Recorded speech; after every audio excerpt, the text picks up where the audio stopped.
Great, thank you, Mandalee. Hi, everybody. Thank you for joining me during your lunch today. Um, I'm assuming everybody's got a lunch because not many people have their cameras on, so that's all good. And thank you for joining us to talk a little bit more about learner transition.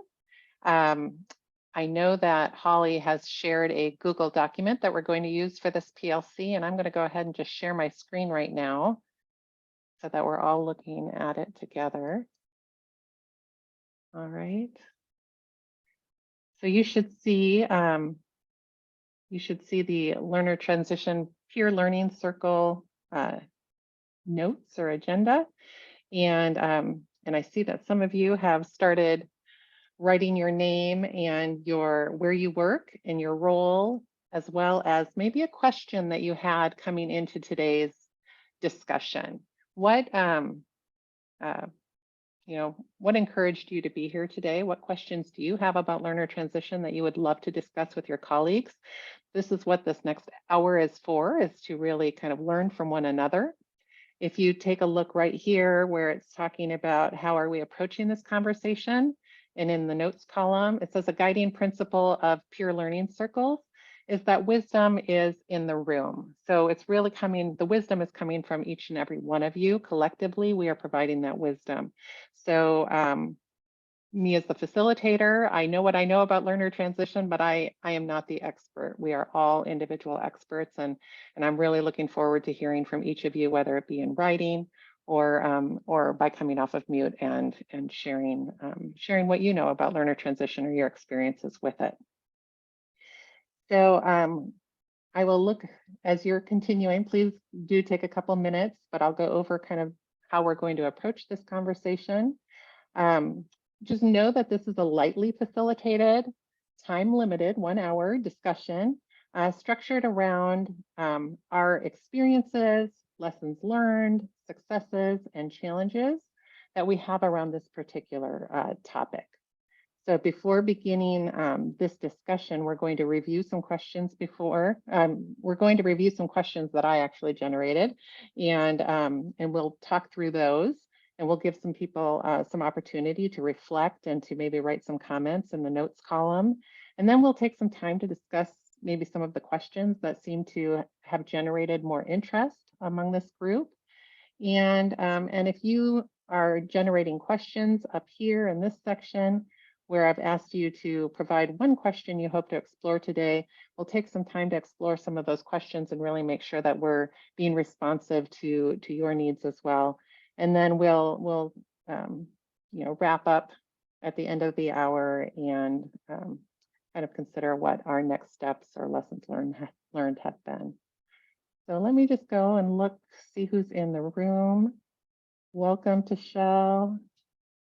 Welcome, Michelle, Tim, Kathy, Burr, good to see you, Shannon, Patricia, Karen, Janie, Katie. Okay, let me see, keep them coming, please. So curious, let's just look at some of these questions. Curious to learn how other consortiums are tracking the transition process in their consortium. Good question. Just want to learn what transition services look like at other adult schools and how they track students after they leave. Good. How to increase learner transitions.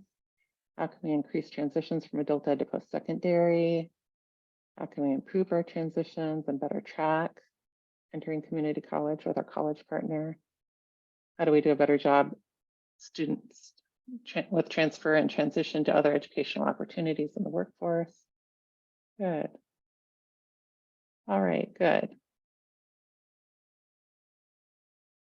Very nice. So I've got some questions that I want us to start with, about 5 questions. And again, as you have thoughts or a question, you're welcome to pop it up there in that right-hand column.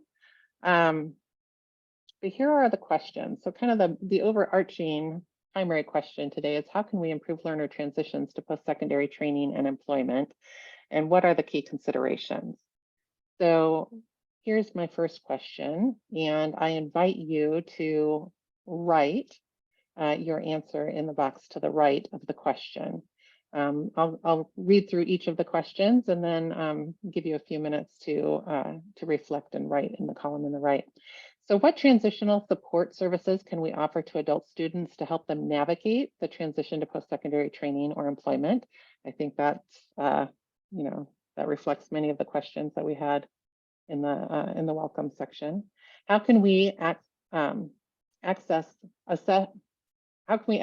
skills, interests, and aptitudes of adult students to align them with suitable post-secondary training and our employment opportunities? How do you ensure that the adult education curriculum aligns with the requirements and expectations of post-secondary training programs or employers? Are there mechanisms in place to accelerate our adult students' transition to post-secondary training or employment? And how can we regularly evaluate the effectiveness of our transition programs for adult students and gather feedback from both students and employers? So I'm just going to go quiet. I should probably have music in the background. I don't know if my wonderful TAP team can do that on the fly, but I'll give you about probably 3 minutes to just kind of write some answers in the box to the right of the questions.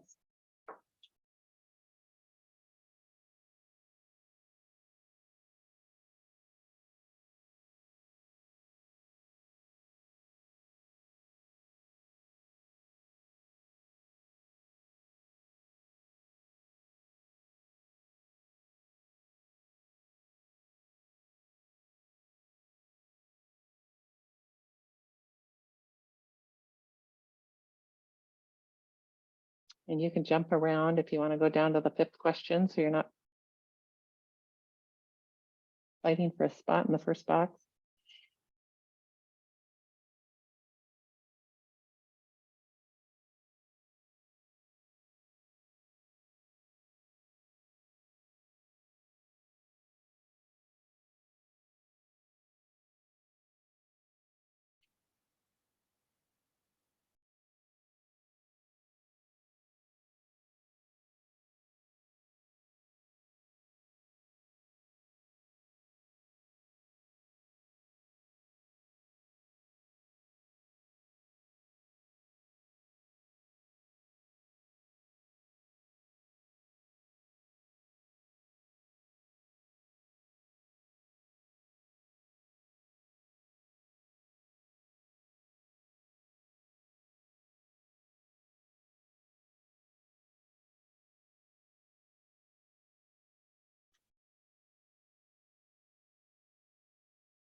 Great. Looks like we're getting lots of good feedback.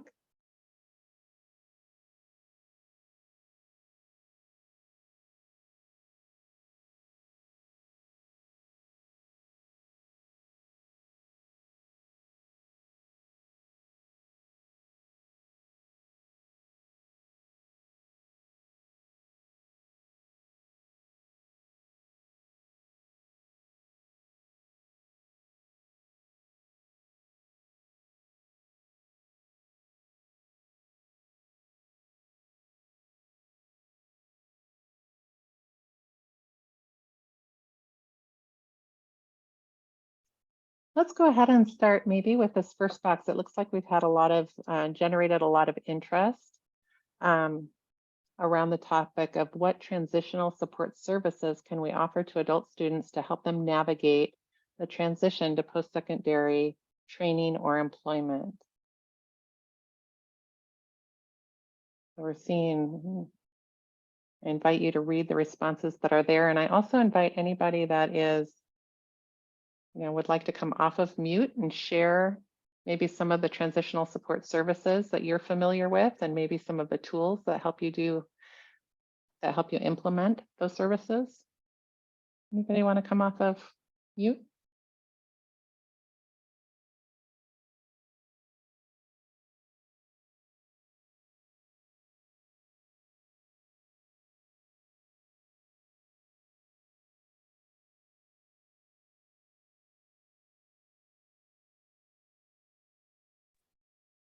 Hey, it's Karen Liu from Woodland Adult Ed. Hi, Um, Karen. Hi, thanks for doing this today. We do an okay job of this, and really our main uh, resource and support service is our navigator, and he does an excellent job. But I just feel, I think if we could get our teachers more uh, everybody having that same message of really drilling it into our students, that it's such something easy, that we're here, we can assist you, we can help you. You can go to college or workforce training. So like I said, we're doing it, but I just feel that not to the level that we should be. So our main source right now is our navigator. And one of the comments that I put in is just finding a way to work more closely with our local community college. Good. Maybe others, you have maybe some experience with how you're involving teachers in the transition process, or maybe how you're training your navigators or training your teachers to assist with that transition. Does anybody want to speak to that?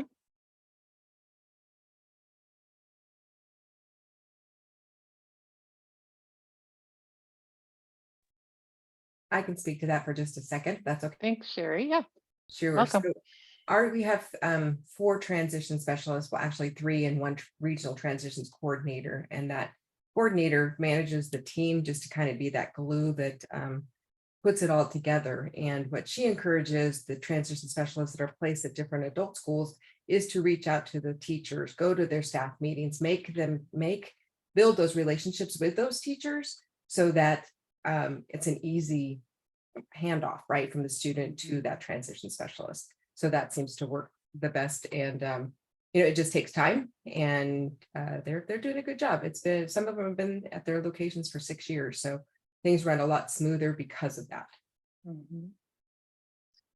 Good. And your transition specialists, are they located at the college? So that No, the- actually, Okay. they're housed with us, our office, and then they are located at each adult school. We have 4 subregions really, and each of them rotate within their subregion to the different adult schools, and then they connect with the adult ed counselors at each of the colleges. So they're kind of like that liaison bridge person between the schools, the students, and the colleges. Great. There were a lot of you that spoke about really wanting to track transition from the adult schools to the college. Does anybody want to speak to what you have in place now, and maybe what you would like to see, or maybe you feel like you are using something very effectively that could be shared with the field?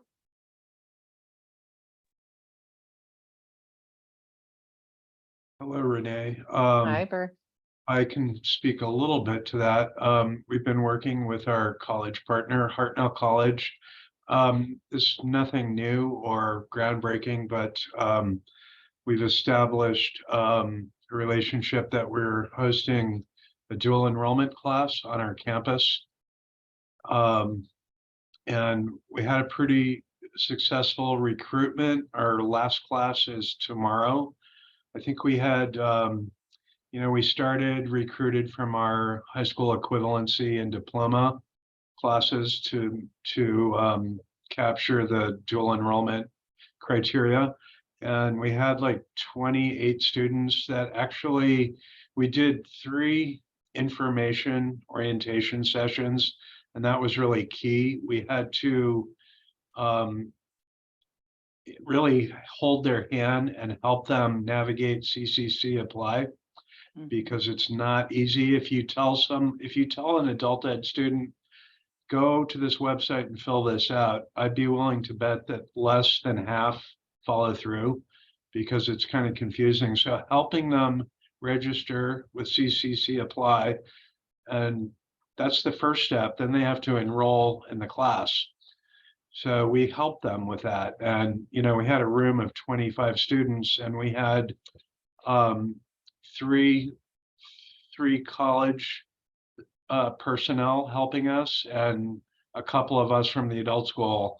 So I think there were 5 of us in the room with 25 students, and they all had a Chromebook, and we had to help them do both of those things. 18 students actually started the class, and I think I heard this week. Tomorrow's the last class. There will be 15 people. Out of those 15, I think 7 or 8 are going to actually transition out.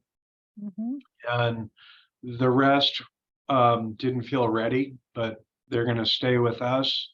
And we're hoping to do a couple of more dual enrollment classes next year.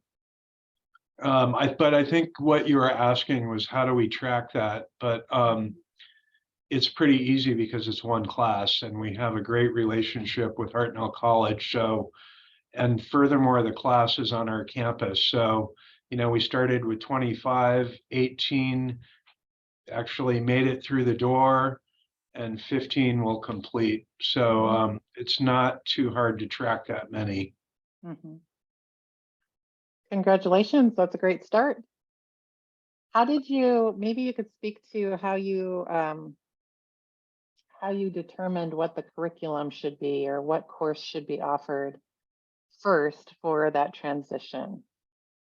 And maybe others have something to say too. Sure. Really, we worked with our consortium director and the director of, I want to say, workforce development at the college. I'm not sure of the title of the director we worked with at the college, but you know, they made some good suggestions. So we ended up running Counseling One, and I not in the college world, but I think that might be similar to other community colleges. It's basically you know, study skills and expectations and preparing you for success in college. Right. So, and then they selected, we talked again and we said this was successful. Let's add another one. So we're going to do Counseling 23, which is similar, but a little bit deeper, and it's more of career exploration. Good. And are they transfer credits from the community college, you know, to like a different college? I'm pretty certain they are transfer credits. It's a 3-credit class. I'm pretty certain they are. Good. Others with experience with starting up courses at the college or at the adult schools that have that partnership. Anybody else want to speak to that?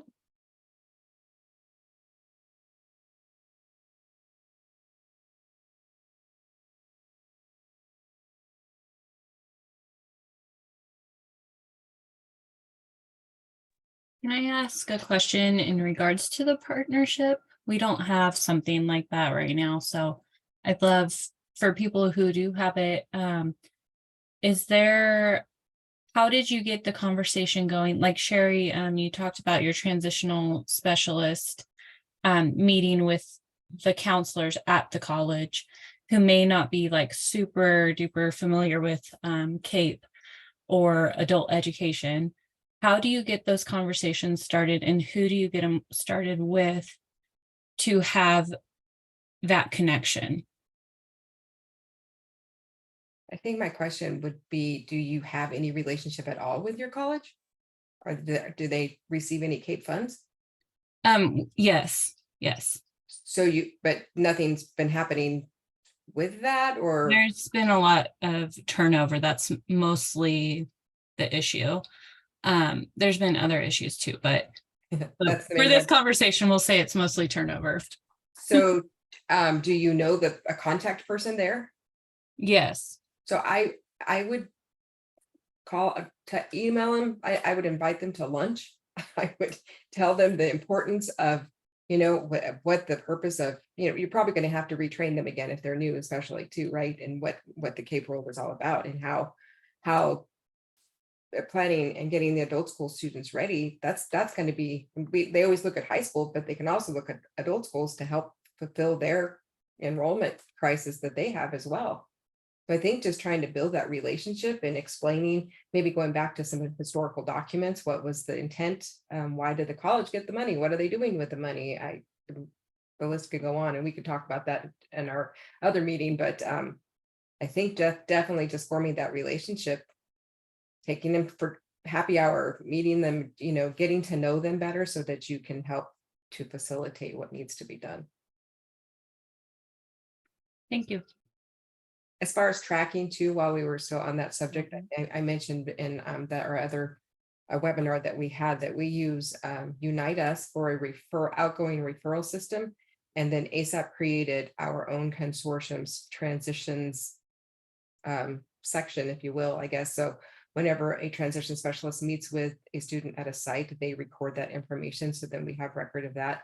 And then each transition specialist shares a Google Sheet with their college partner, their college counselor.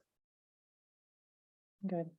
So ASAP has a template that could probably be reproduced then for other agencies if that was something that you were interested in tracking in that way. Yeah. That was the Good. plan, and we were going to present on it, but I think there's still some kinks to be worked out, but it's at least it's something, because we didn't have anything. Yeah. Thank you. And I'm seeing in the chat, Yvonne said we worked with Benjamin Granger, the Director of College Readiness. Among other things, he's responsible for dual enrollment for high school students, and it was a natural extension of his work to help us with dual enrollment for adult students. He's been a wonderful partner. I think finding those key people who are real supporters is so essential. Yeah, thank you for sharing that, Yvonne. And then Michelle talks about the high turnover at the colleges, and you work to establish a relationship, and then maybe that person goes away, and then you feel like you're starting over. And anybody address that, or kind of gotten around that, or figured a workaround for that? Kind of having establishing those relationships, and then I don't know, do you have a work group as opposed to a single person that you're working with, so that if one person does go away, all of that knowledge doesn't go away with it? Anybody have any experience with that? I can share our experience at Oxnard Adult School. We have a partnership with Oxnard College.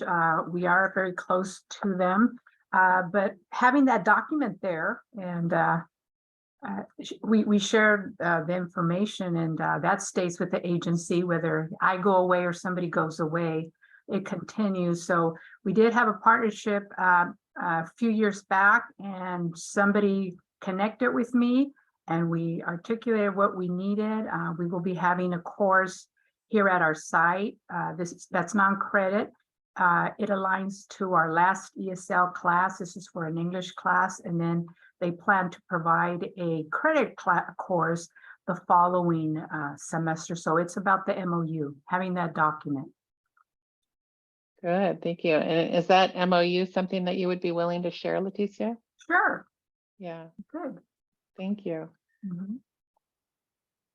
That's great. So that was out of Oxnard, if any of you are looking to make connections with colleagues. Thank you so much. What else do we have? Maybe we can go to the next question. If you have, speak up, you guys. I do not need to be the one speaking all the time. You can absolutely carry the conversation. Good, thank you. Okay, let's go to this next one. How can we access the skill? How can we assess the skills, interests, and aptitudes of adult students to align them with suitable post-secondary training and/or employment opportunities? And I'm seeing stuff like my plan for the future meetings with teacher on a form to organize data. Okay, maybe somebody wants to speak to that. It sounds like that's something that you've created maybe within your agency or consortium, my plan for the future meetings.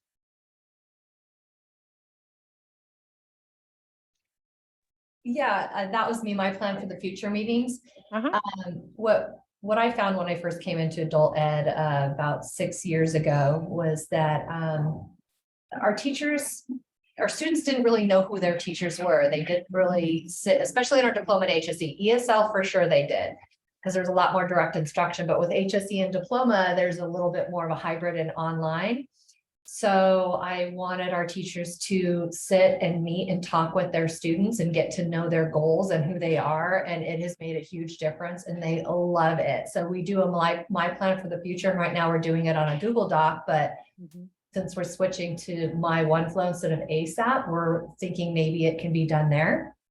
But what it does is we ask questions like, what brought you back to school? Why was it important for you to get your diploma in HSE? And what is it that you want to do in the future? And we list all of our CT classes that we offer, our community classes, and then just other options that maybe we can have in the future.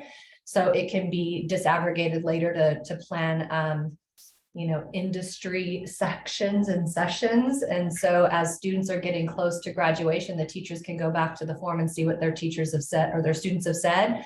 Also, they know their story and they're able to motivate them based on their story. I'm 70 years old and I'm here and I want to show my grandkids that I can get this diploma, and they can motivate them in that way to help decrease stop outs and move them towards that transition. So it's been really useful and they really enjoy it. Good. And is that something that you would be willing to share, Michelle?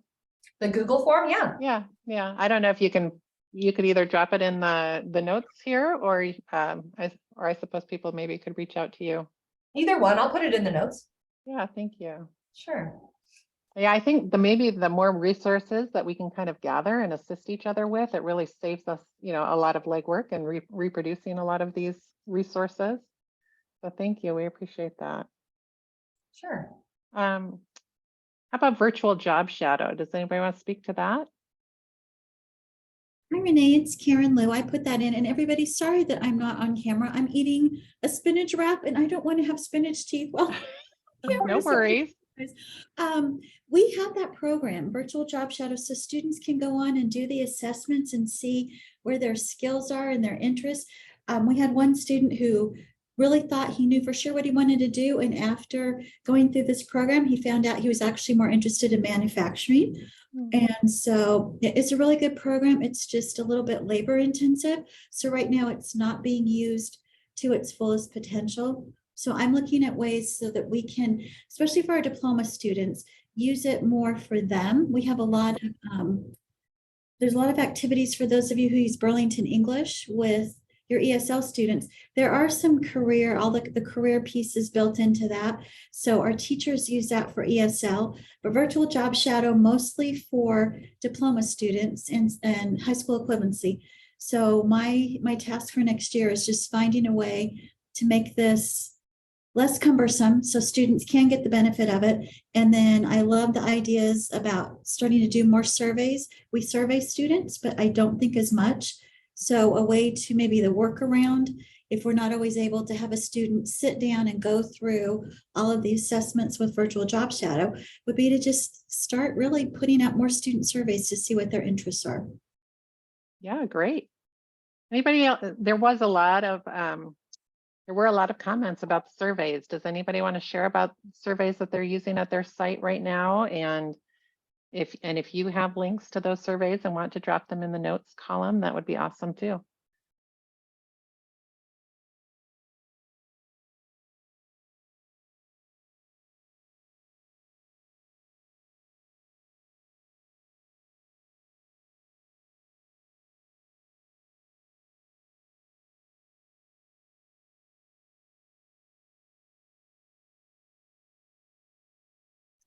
I just wanted to add one more thing on the link that I'm going to put in there for my plan. Yeah. In the survey, the Google form, there's a video about growth mindset, about 11 different strategies for growth mindset. And we asked them to choose which one, kind of resonates with them and how they're going to use that in their education. So I just wanted to add that part on there too, in that Google form, that's what they'll see as well. Great, thank you. No one else doing surveys right now of students in any way? To get to know their aptitudes, their interests, their skills?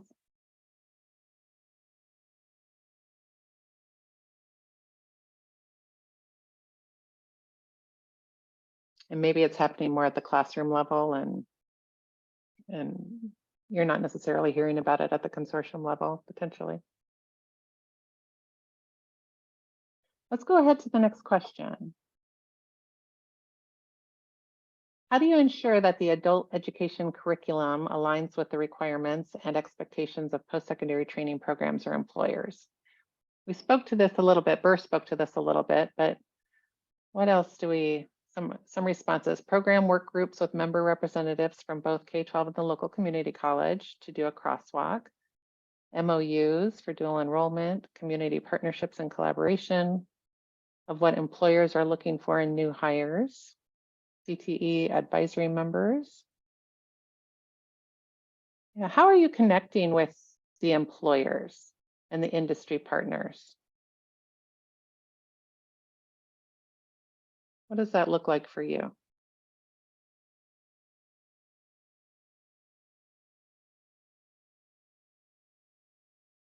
Burr is saying a community advisory committee.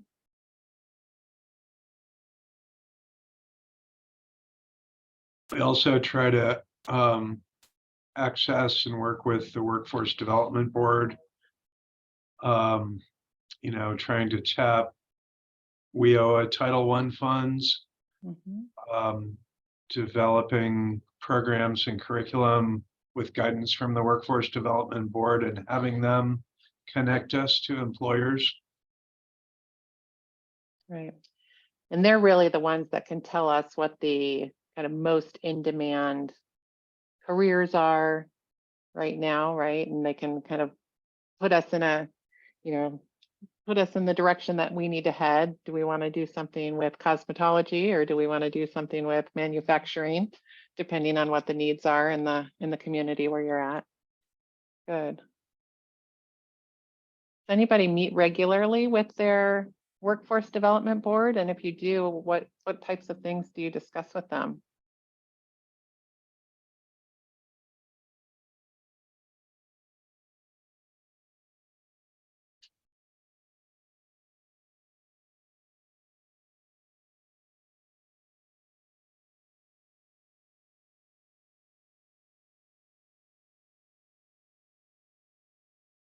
So Sherry commented, our transitions team meets monthly with a different CBO to keep apprised of any changes or new services that can benefit students. I also serve on one of our workforce development boards, Adult Council. Sherry, can you tell us a little bit about an adult council? That's the first time I've heard of that. The Fresno Regional Workforce Development Board has different committees, basically. So I was appointed to be on the Adult Council, and basically it's anything to do with their adult services that they provide, that they have to get approval. So it's kind of like the mini approval before the big board approval. And we talk about everything the council. And what I just started to say is that our transitions team we have 2 workforce boards in our consortium, and our transitions team are actually co-located with at each of those sites as well. So they rotate within their subregion, and if there's a workforce development office in their area, then they hang out there once a month or so, and just again making those connections. And it's worked out very well. Great, thank you. Do any of you tap into your, like maybe the high school CTE advisories, maybe with Perkins, and see if, you know, and talk to the employers that are part of those?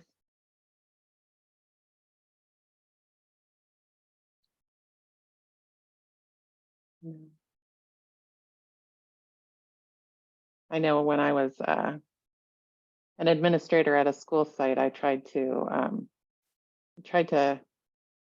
do the combination, right, where you would have, you know, maybe you have a high school culinary arts program or food and hospitality program, and you wanted to offer the same thing for the adults in the evening. Well, I would have, you know, those same employers or some of the same employers and advisors kind of serve for both the high school and the adult ed. Anybody tried that at all?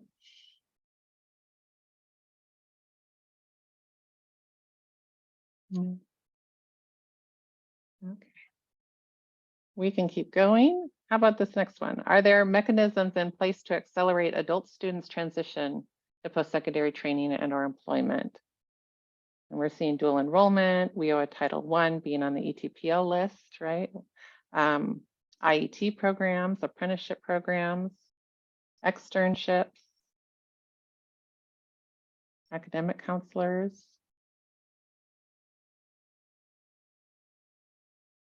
Talk to me, externships. Who's doing externships? That sounds interesting. Can you speak to that?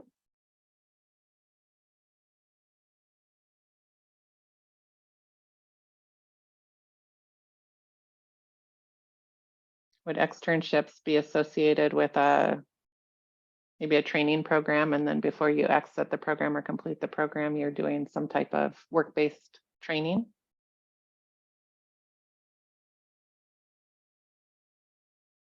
I can speak to something I know about externships. There are some third-party private post-secondary providers that work with some adult schools. And I know of two, and they have in their MOU promises to facilitate externships. Mm. And as opposed to an internship, it's not paid. Mhm. It's usually voluntary. You know, sometimes it works out really well, but sometimes it doesn't work at all. Okay, so you're saying that the externships are not paid and they're voluntary? The ones I'm familiar with, that's correct. Okay. Good, thank you for that. Anybody else want to speak to maybe any of these programs that you have in place? Maybe you've got a successful IET program that you could share with us, or an apprenticeship program. Maybe something that's going well for you with dual enrollment.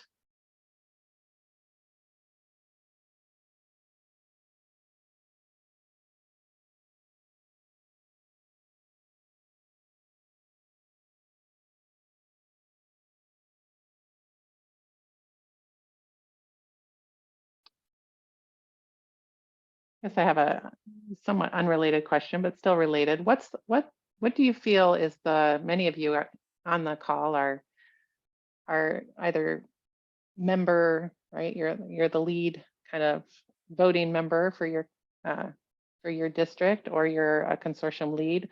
What do you feel is the role of the consortium lead when it comes to learner transitions? What do you feel you should be responsible for as a consortium lead? Or those of you that are not consortium leads, what do you think that the consortium lead should be responsible for as opposed to anyone else?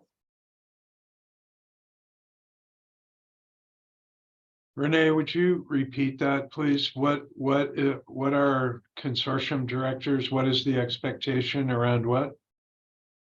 What do you believe your role is in learner transition as a consortium lead?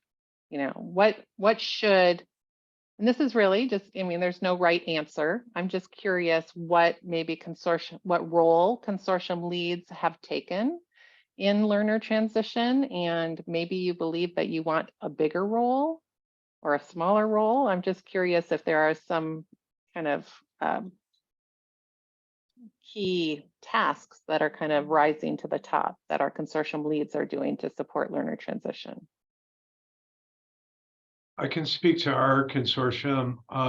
You know, I don't think our consortium director, I don't think his role is to actually work with students and help them, but at a higher level. So our consortium director, Yvonne, I know he has to step out in a few minutes. He might be already gone, but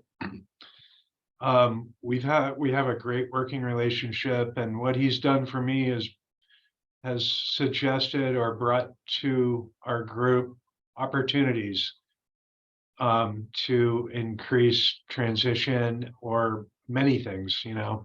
But in this case, here's an opportunity to increase transition. Is this something any of our members would like to explore? Some of the members are small and don't have a lot of capacity.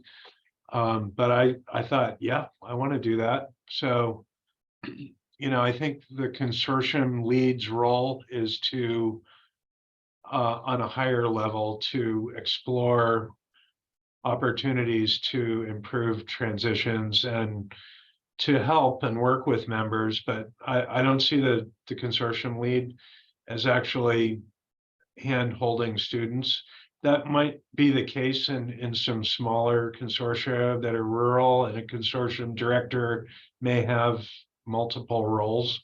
Mhm. Yeah. Thank you, Burr. Anybody else have any thoughts on that? We facilitate transition navigator work group meetings so that the transition navigators or individuals that are helping students transition at the school sites can talk about what strategies they use, what's worked for them, then resources they're accessing to support those students. That's one thing. We also facilitate training opportunities for them.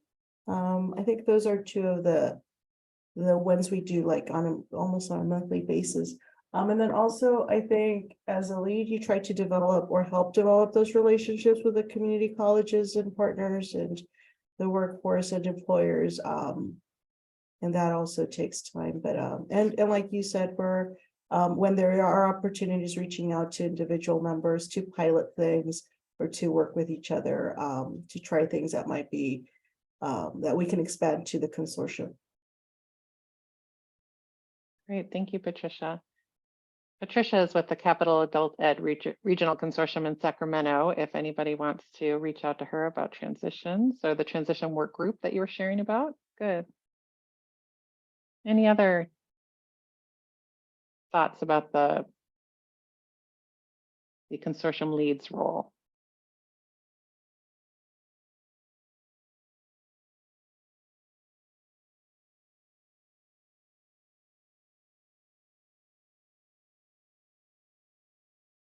I want you to encourage you to look in the chat too. Burp added, I will add that we applied for CAI grant and will be awarded in June to create a pre-apprenticeship program that will feed into the college's apprenticeship program, another opportunity from our consortium director.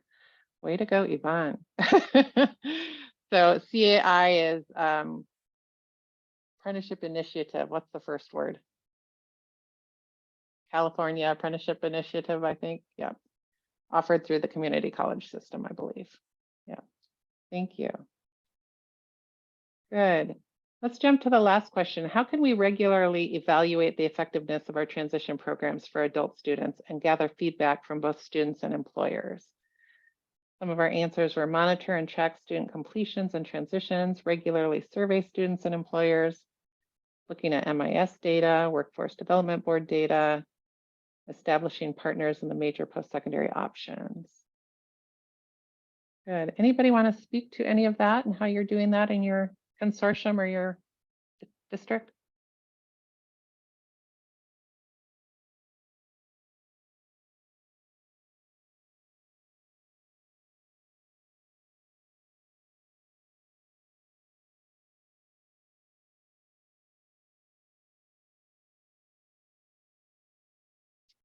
How about, I was having a separate conversation earlier this morning, wondering whether any of this kind of transition of students from between members or from members to the community college member, whether any of it required a data sharing agreement to allow agencies or to allow consortium members to be able to share data about their students, especially if they're transitioning maybe from one adult school to another adult school or from the adult school to the college. Has anybody had any experience with that? Any data sharing agreements out there?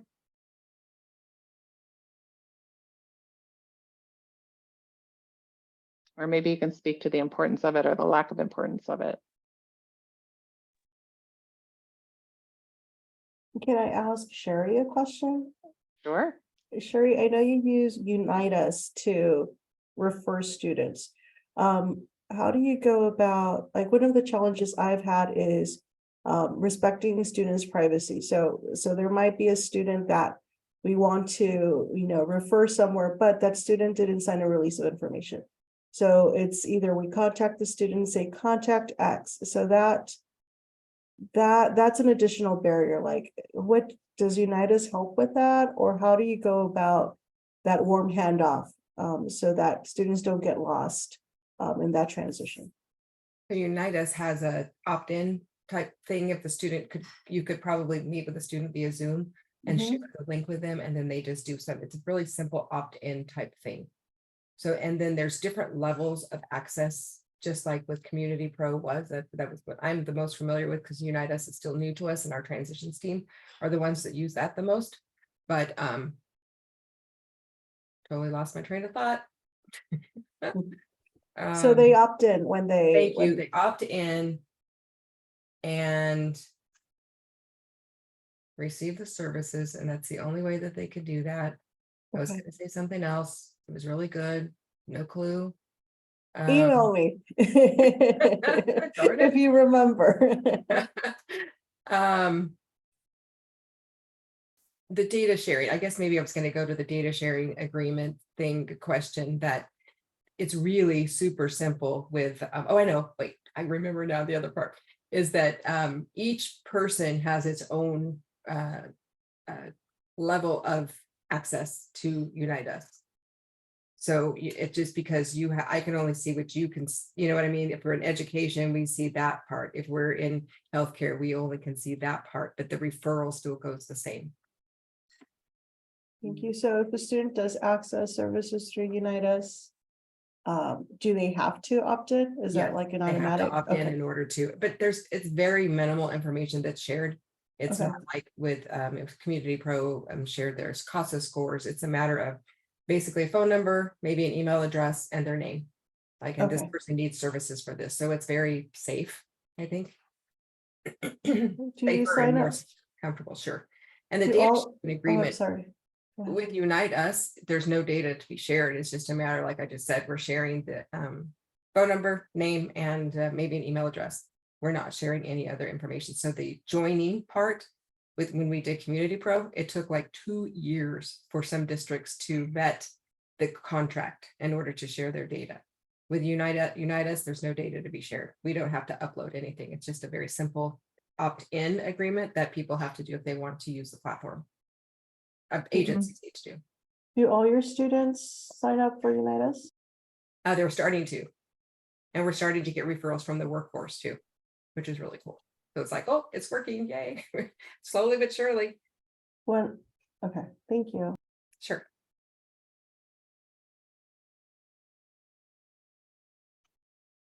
I kind of took a look back through the questions that folks had, and I think we were able to address most of them.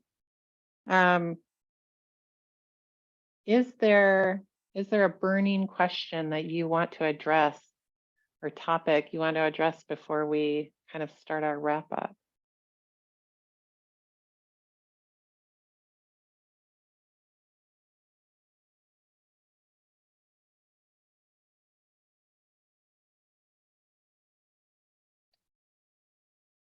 There is a question in that Burr put into the chat.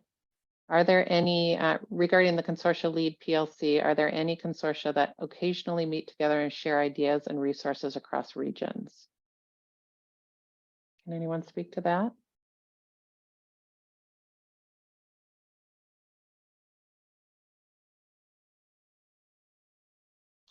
I know there are, Burr, I just don't know. I don't know exactly where they happen, but maybe some people are on this call that are part of one of those regional groups. So our Central Valley Corridor region, which is Kern Consortium, Sequoia's Consortium, West Kern, West Hills, State Center, and Merced Gateway, we all try to meet as a super region once a quarter at least, to kind of just touch base and see what's going on. And we always just text each other. It's building that relationship, but it's really nice to be able to be around people that speak the language. So you're welcome to join us if you need to jump in and speak with other people that know what you're talking about. How did that form, Sherry? It was kind of I don't even know. I'm like, how did it even happen? You know, like, how do you become friends with someone? All of a sudden you're friends. I'm like, I don't know how it happened. It's just, I think it's just a matter of John Werner and I, being at CAIA and CCAE kind of helped to make relationships and meet people. And there's like, oh, you're a lead. Well, what are you doing? And so we just started meeting. Mhm, mhm. Yeah, I gotta jump in on this one. I'm part of that super region, and Uh-huh. I have to say that those meetings really, really helped me when I started doing uh, uh, um, adult education. I was coming from K-12, well, P-12, and it really helped me. And Sherry and John and everybody on the group welcomed me, and we previous, before COVID.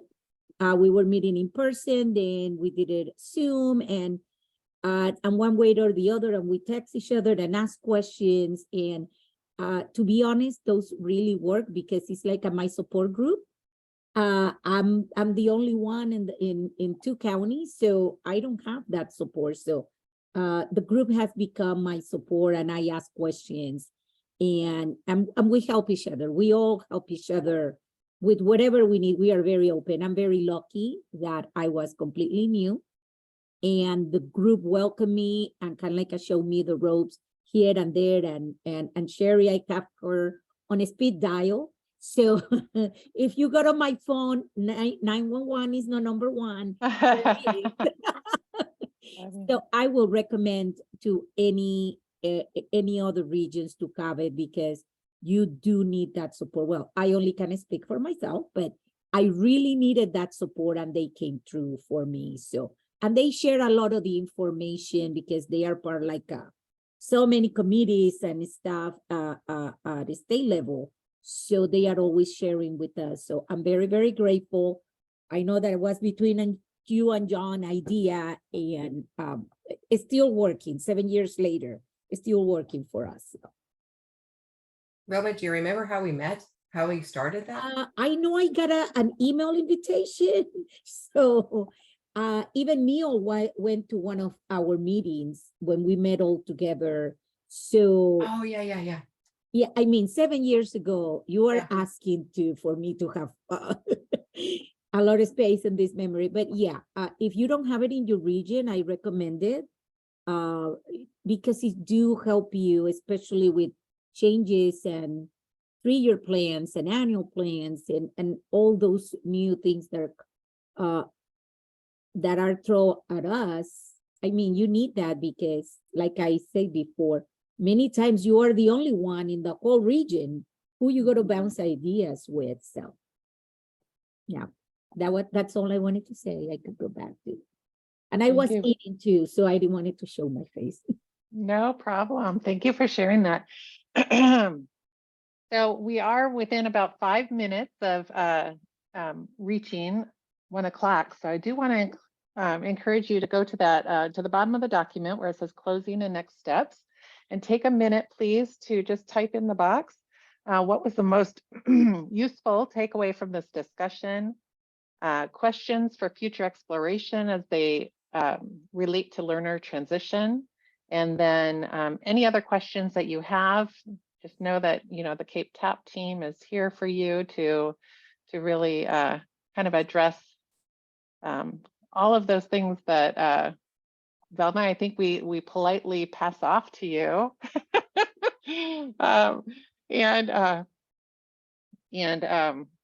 So anyhow, we were just, we're happy to be here to help in any way that you need it. But any last closing remarks or additional thoughts about? I appreciate it. I do wanted to just say that I did appreciate the comment about the consortium lead PLC, and we are exploring being able to bring that to the team. So thank you for that.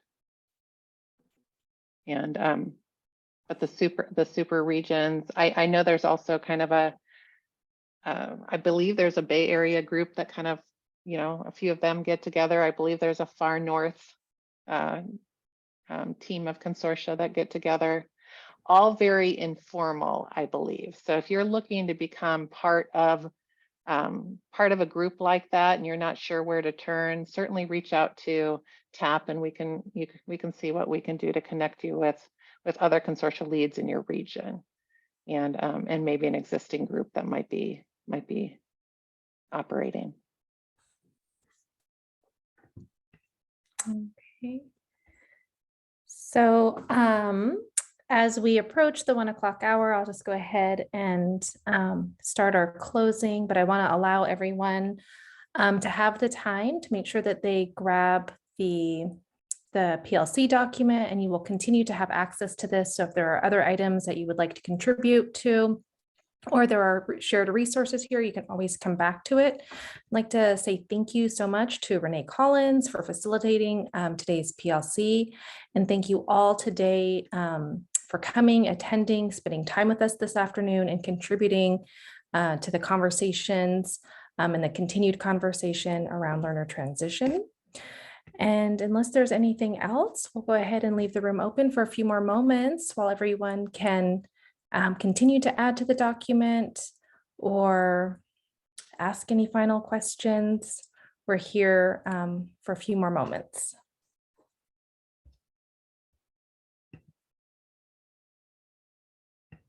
Thank you for being engaged today, everybody. It was fun to spend the hour with you.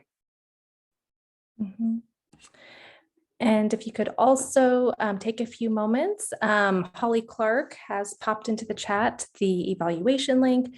We really do appreciate the feedback that you provide to us. It does help inform how we plan our professional development moving forward.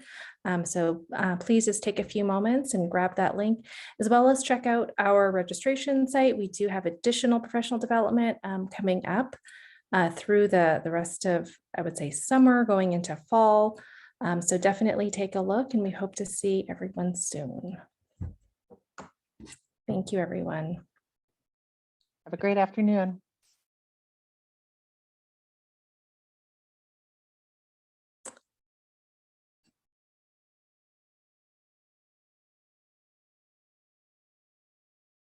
And then I don't know who shared the document, but Michelle just popped in the chat. The My Plan doc that was shared, they do need access to, so maybe make it a view only so they can make a copy. Whoever shared that, we would greatly appreciate it. Thank you. Michelle Parsons, maybe. Oh, okay. I don't know if she's still on, but Michelle, Yeah. I will reach out. We can reach out to Michelle Parsons on your behalf for everyone. Thank you. Thank you. Bye-bye.